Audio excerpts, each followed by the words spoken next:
Body की बदबू या बॉडी ओडर से बहुत लोग परेशान रहते हैं। ये ज़्यादातर लड़कों में देखा जाता है। एक्सरसाइज करने के बाद आपकी बॉडी में थोड़ा-सा ओडर होता है, वो नॉर्मल माना जाता है। और बॉडी का बदबू स्पेशली आर्मपिट की बदबू जो है वो प्यूबर्टी के बाद ही शुरू होती है। देखिए फोल्ड्स में फंगल इन्फेक्शन हो जाते हैं, मेनली जांघों के एरिया में और अंडरआर्म्स के एरिया में। आपको अंडरगारमेंट्स रोज़ चेंज करने हैं। आप अंडरआर्म्स के हेयर को ट्रिम करके रखोगे। अंडरआर्म्स के बालों में लेज़र रिडक्शन का बहुत अच्छा असर आता है। ऐसे स्प्रे भी आपको हेल्प करेगा। वो दिन में आप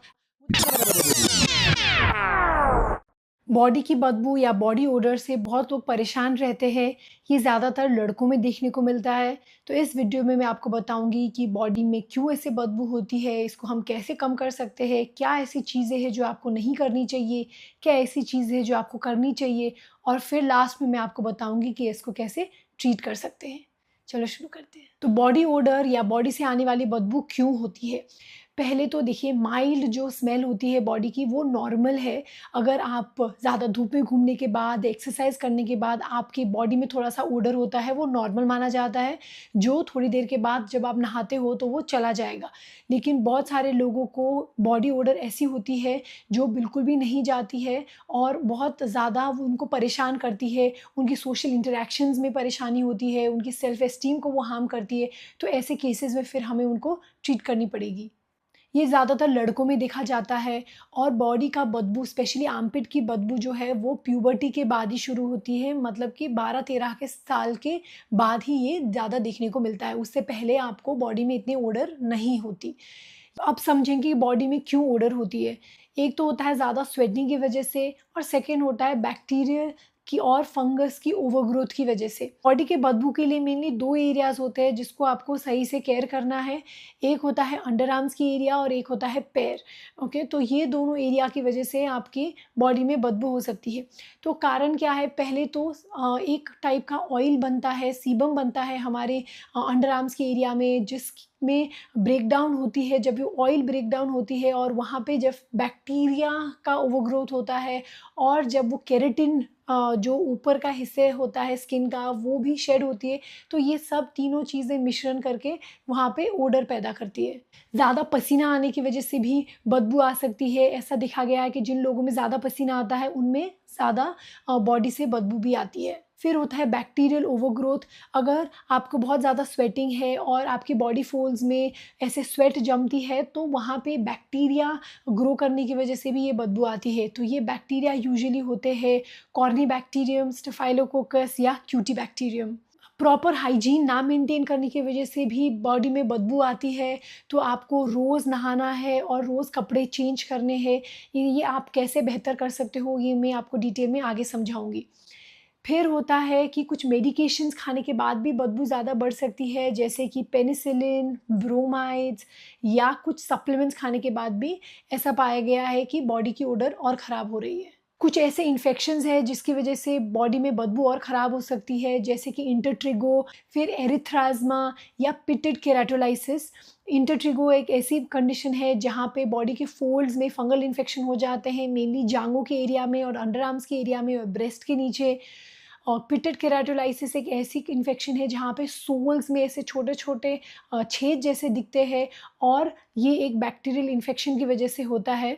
फिर होता है एरिथ्राज्मा, जिसमें ऐसे एन्युलर निशान होते हैं यूजुअली अंडरआर्म्स के एरिया में, और ये इन्फेक्शन की वजह से भी बॉडी में ऐसे बदबू आ सकती है। अगर आपने नोटिस किया है कि आपको अचानक से बहुत ज़्यादा स्वेटिंग हो रही है, तो हमें हाइपरथायरॉयडिज़्म रूल आउट करनी पड़ेगी। तो प्लीज़ अपने एंडोक्रिनोलॉजिस्ट को कंसल्ट कीजिए और अपना थायराइड प्रोफाइल जो है वो चेक कीजिए।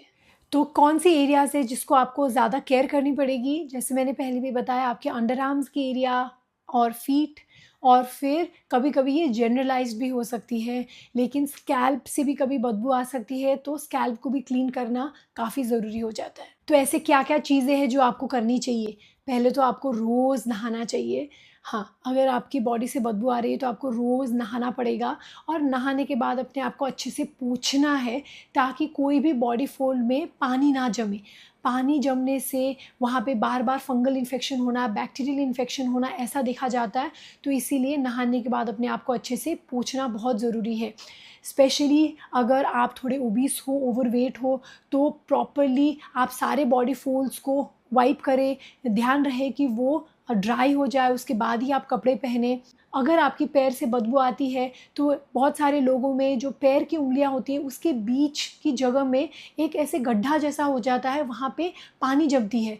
तो ये एक स्ट्रक्चरल एब्नॉर्मैलिटी है। तो ऐसे लोगों में बार बार वहाँ पे फंगल इन्फेक्शन होना देखा जाता है। तो इसीलिए नहाने के बाद ये पैर के बीच के जो उंगलियों के बीच के जगह है उसको अच्छे से पोंछना बहुत ज़रूरी हो जाता है, ताकि वहाँ पे पानी और स्वेट ना जमे और आपको बार बार फंगल इन्फेक्शन ना हो। आपको अंडरगारमेंट्स रोज़ चेंज करने हैं। आपकी गंजी हो गई और अंडरवेयर हो गया, वो रोज़ चेंज करना पड़ेगा और इसको इस्त्री करके ही आप पहनोगे। क्या होता है कि जो गंजी का साइड वाला एरिया होता है जहाँ पे स्टिचिंग होती है, और अंडरवेयर के भी साइड वाली एरिया थोड़ी थिक फैब्रिक की होती है, तो वहाँ पे बार बार फंगस ओवरग्रोथ होना देखा जा सकता है।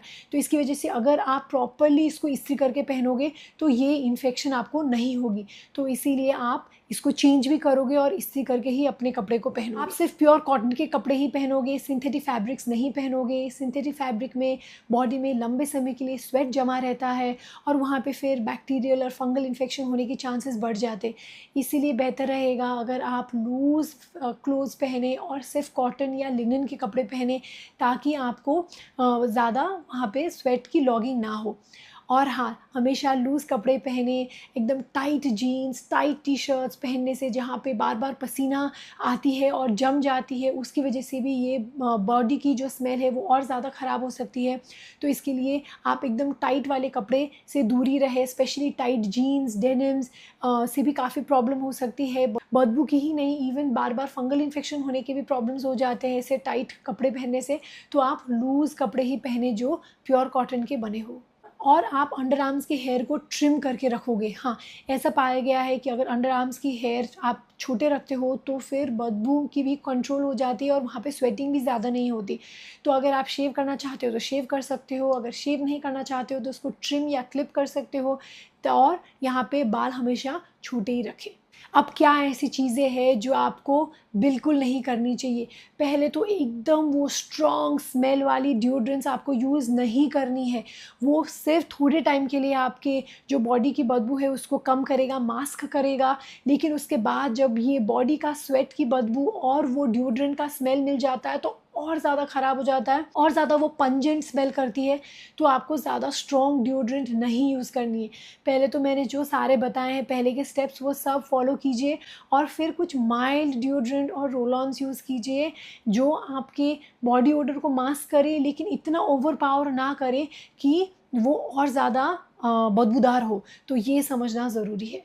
और खाने में ऐसे कुछ चीज़ें हैं जो आपको अवॉइड करनी चाहिए, जैसे कि onion, garlic, curry powder, red meat और अल्कोहल। पाया गया है कि जो लोग ये ज़्यादा लेते हैं कंजम्पशन, उनमें ये बॉडी की जो स्मेल है वो और ख़राब हो सकती है। हमारे इंडियन सब कॉन्टिनेंट की कुकिंग में गार्लिक और अनियंस को कम्प्लीटली अवॉइड करना बहुत मुश्किल हो जाता है, क्योंकि वो मोस्ट ऑफ द खाने का बेस होता है।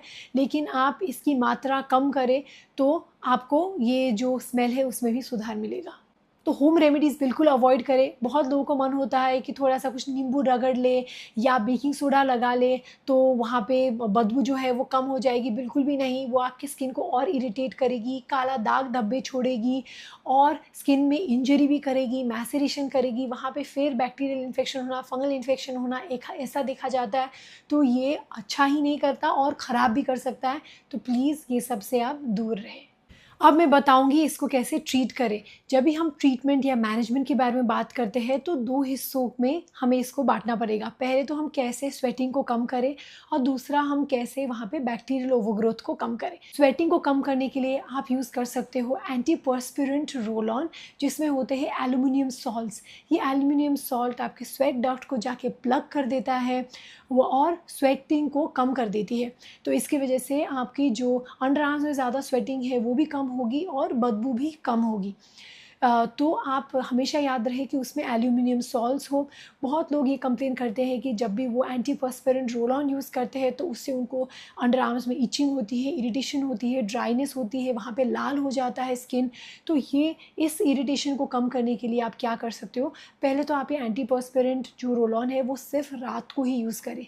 सिर्फ रात को यूज़ करें, क्योंकि रात में हमारा स्वेटिंग कम होती है तो ये प्लग्स प्रॉपरली फॉर्म होते हैं। आप दिन में इसको लगाओगे इतना ज़्यादा इफ़ेक्टिव नहीं होगा। और आप इसको एक दिन छोड़ के एक दिन भी यूज़ कर सकते हो। एक बार स्वेटिंग में कंट्रोल आ जाए तो आप इसको हफ्ते में 2 या 3 बार या सिर्फ हफ्ते में 1 बार भी यूज़ कर सकते हो। तो ऐसे धीरे धीरे आप इसकी फ्रीक्वेंसी कम करोगे तो आपको अंडर आर्म्स में इरिटेशन भी नहीं होगी। जिस रात को आप ये अंडर आर्म रोल ऑन लगा के सोओगे और नेक्स्ट डे आप एक थिन मॉइस्चराइज़र अपने अंडर आर्म्स में यूज़ कर सकते हो ताकि वहाँ पे स्किन ड्राई और इरिटेटेड ना हो। एक बहुत असरदार ट्रीटमेंट है एक्सेसिव स्वेटिंग को कम करने के लिए, वो है बोtulinum टॉक्सिन इंजेक्शन। यस, हमने बोटॉक्स के बारे में सोचा है रिंकल्स को कम करने में, लेकिन ये एक्चुअली स्वेटिंग को भी काफ़ी कम करता है। तो अंडर आर्म से अगर आपकी स्वेटिंग है, पाम्स और सोल्स में आपकी अगर बहुत ज़्यादा स्वेटिंग होती है तो वहाँ पे हम इंजेक्शंस लगा के उसको कम कर सकते हैं। इसका रिजल्ट यूजुअली 6 to 9 मंथ्स तक रहता है। फिर है hair removal procedures. Under arm से आप हेयर रिमूवल करा सकते हो, लेज़र करा के परमानेंटली बालों को निकाल सकते हो। इससे भी बदबू में काफ़ी कंट्रोल होगी। तो ये माना गया है कि जब भी वहाँ पे बाल होते हैं तो आपकी सरफेस एरिया वहाँ पे बढ़ गई, सरफेस एरिया जहाँ पे बैक्टीरियल ओवरग्रोथ हो सकती है, फंगल इन्फेक्शन हो सकती है, जहाँ पे स्वेट जम सकती है, उसकी पूरी आपने सरफेस एरिया बढ़ा दी। तो उसकी वजह से भी वहाँ पे बार बार प्रॉब्लम्स होना, ज़्यादा स्वेटिंग होना और वहाँ पे इन्फेक्शन होना, ऐसा देखा गया है। तो अगर आप शेव करना चाहो तो शेव कर सकते हो, वरना आप उसको ट्रिम कर सकते हो या लेज़र हेयर रिडक्शन भी करके इसको परमानेंटली हटा सकते हो। अंडर आर्म्स के बालों में लेज़र रिडक्शन का बहुत अच्छा असर आता है। वो अबाउट 4 to 5 सेशंस में 80 to 90% कम हो जाती है और आपको 6 to 8 सेशंस तक लेने पड़ सकते हैं in total, once in a month एक सेशन। तो ये करने से भी अंडर आर्म्स की जो हेयर है वो में काफ़ी कम होगी और आपके बॉडी ओडर में भी सुधार आएगा। सेकेंड होता है कि बैक्टीरियल ओवरग्रोथ को हम कैसे कम करें। तो बेंजोइल पेरोक्साइड बेस्ड आप सोप्स या वॉशेज़ यूज़ कर सकते हो इसको कम करने के लिए। बेंजोइल पेरोक्साइड यूजुअली एक्ने के वॉशेज़ में होते हैं, एक्ने के फेस वॉश में। तो ये तत्व आप यूज़ कर सकते हो अपने अंडर आर्म्स एरिया में लगा के इसको छोड़ दीजिए 3 to 4 मिनट्स, फिर इसको वॉश कीजिए। ध्यान रहे कि इसको प्रॉपरली वॉश करना बहुत ज़रूरी है। अगर आप थोड़े से भी वो रह गया अंडर आर्म्स में तो उससे इरिटेशन हो सकती है, रेडनेस और इचिंग भी हो सकती है। तो इसीलिए इसको अच्छे से आप वॉश कीजिए। तो क्योंकि ये एंटीबायोटिक नहीं है, इससे लंबे समय के लिए बैक्टीरियल रेजिस्टेंस होने के चांसेस नहीं होते, तो ये आप यूज़ कर सकते हो रोज़ जब भी आप नहाते हो तब। आप हाइपोक्लोरस एसिड स्प्रे भी यूज़ कर सकते हो। मिनिमलिस्ट का है एक हाइपोक्लोरस एसिड स्प्रे। ये उतना इफ़ेक्टिव नहीं है जैसे कि बेंजोइल पेरोक्साइड, लेकिन अगर आपको बहुत ज़्यादा उस एरिया में प्रॉब्लम रहती है, बहुत ज़्यादा अगर आप स्ट्रगल करते हो बॉडी ओडर से, तो हाइपोक्लोरस एसिड स्प्रे भी आपको हेल्प करेगा। वो दिन में आप तो अंडर आर्म्स के एरिया में 1 या 2 बार भी स्प्रे करोगे तो वहाँ पे जो बैक्टीरिया की ओवरग्रोथ है वो काफ़ी हद तक कम हो जाएगी। फिर हमें अंडरलाइंग जो कंडीशन है वो ट्रीट करनी है। अगर आपकी इंटरट्राइगो है तो आपको proper oral anti fungal tablets, उसके साथ साथ एंटी फंगल क्रीम्स भी यूज़ करनी पड़ सकती है। ये यूजुअली 4 to 6 वीक्स का कोर्स रहता है। अगर आपको पिटेड केराटोलाइसिस है तो बेंजोइल पेरोक्साइड सोक्स या कुछ अदर एंटीबैक्टीरियल क्रीम्स आपको यूज़ करनी पड़ सकती है ताकि आप इसको कम कर सके। अगर आपको एरिथ्राज़मा है तो उसके लिए भी ओरल और टॉपिकल मेडिकेशंस आपको दिया जाएगा।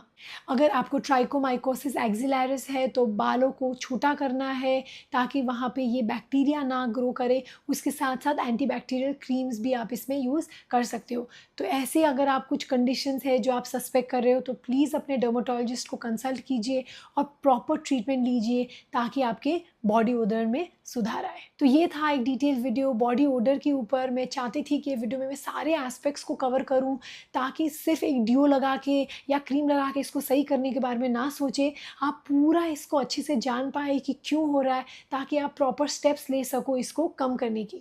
मैं आशा करती हूँ आपको ये वीडियो अच्छा लगा और इससे कुछ सीखने को मिला।